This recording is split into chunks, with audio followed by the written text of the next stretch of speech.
News 7 Tamil, பொறுப்பும் பொது நலமும். மறைந்த இயக்குனர் கே பாலச்சந்தரின் குடும்பத்தினருக்கு நடிகர் கமலஹாசன் நேரில் ஆறுதல் தெரிவித்துள்ளார். சென்னை ஆழ்வார்பேட்டையில் உள்ள இயக்குனர் கே பாலச்சந்தரின் இல்லத்திற்கு சென்று அவரது குடும்பத்தினருக்கு ஆறுதல் கூறிய நடிகர் கமலஹாசன் பின்னர் செய்தியாளர்களை சந்தித்தார்.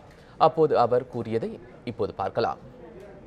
அடையாளம் தெரியாத ஒரு முகமாக இந்த வீட்டில் முதல் சான்ஸ் கொடுத்ததுக்கு நன்றி சொல்ல வந்த அதே கமலஹாசன் தான் இன்றைக்கும் வந்திருக்கேன். நான் என்னுடைய வாழ்க்கையில் பெருமாற்றம் ஏற்படுத்திய ஒரு நபர். என் குடும்பத்திற்கு அடுத்தது இவரை சொன்னால் அது மிகையாகாது. 17.5 வயசில் நான் இங்கே வந்து இவரை சேர்ந்த 36 படங்கள், இன்னும் அதையும் விட அதிக நாட்கள் அவர் கூட நான் இருந்திருக்கேன். எனக்கு இந்த சடங்குகள் அதெல்லாம் நம்பிக்கை இல்லைனாலும் என்னுடைய வாழ்க்கையில் பெரும் பகுதி என் தகப்பனாருடன் நான் இருந்ததை விட அதிக நாட்கள் நான் இவருடன் இருந்திருக்கேன். இப்போ தான் அவருடைய மகன் திரு பிரசன்னா அவர்களுடன் பேசி கொண்டிருந்தேன். அவங்க ஷூட்டிங் போகிறதுக்கு ஒரு 2 மணி நேரம் முன்னாடியும் வந்ததுக்கு பிறகு ஒரு மணி நேரமும் ஸ்பெண்ட் பண்ண நாட்கள் போக பாக்கி நேரம் பூரா அவர் ஸ்டூடியோவில் தான் இருந்தார்.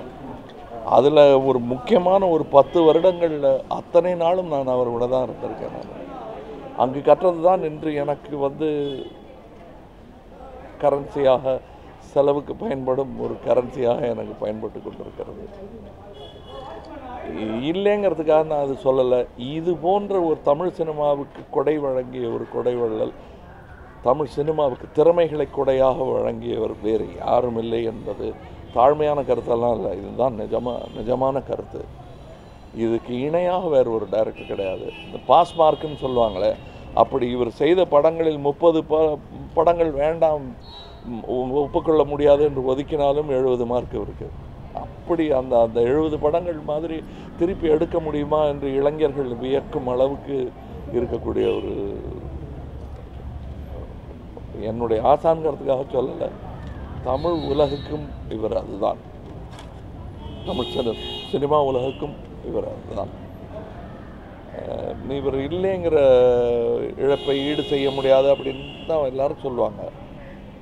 செய்தாக வேண்டும், அது எங்கள் கடமை. அவருடைய துகள்கள் எங்களுள்ளெல்லாம் அணுவாக இருக்கிறது. வெவ்வேறு அவர் அறிமுகப்படுத்திய பல கலைஞர்களுள் அது இருக்கிறது. அவர் போயிட்டாரு, இனிமே கிடையாதுன்னு சொல்ல முடியாது. ஒரு உருவத்தில் இருக்காது. என்னை போன்ற பல உருவங்களில் அவருடைய திறமை பளிச்சிட்டு கொண்டே இருக்கும். அதுதான் அவர் இட்ட அந்த விதை. அந்த விதையில் வந்த பயிர்கள் தான் நாங்கள் எல்லாம். அதற்கு நல்ல வேளை இன்னைக்கு வந்து காலதாமதமாக வந்து இங்கே பேசுவதற்கு ஒரு வாய்ப்பு கிடைத்தது எனக்கு.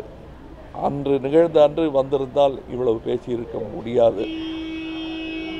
என்ன சொல்ல வந்தேன், எதற்காக அழுகிறேன் என்பதை பார்த்து தான் புரிந்து கொள்ள வேண்டும்.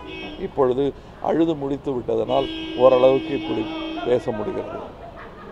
ஈடு செய்ய முடியாத இந்த இழப்பை ஈடு செய்ய நாங்கள் முயற்சிக்கப் போவதில்லை. அவர் விட்டு சென்ற பணிகளை தொடர வேண்டிய கடமையாக, ஒரு மகனின் கடமையாக எடுத்துக்கொண்டு நான் அதை செய்வேன். வணக்கம்.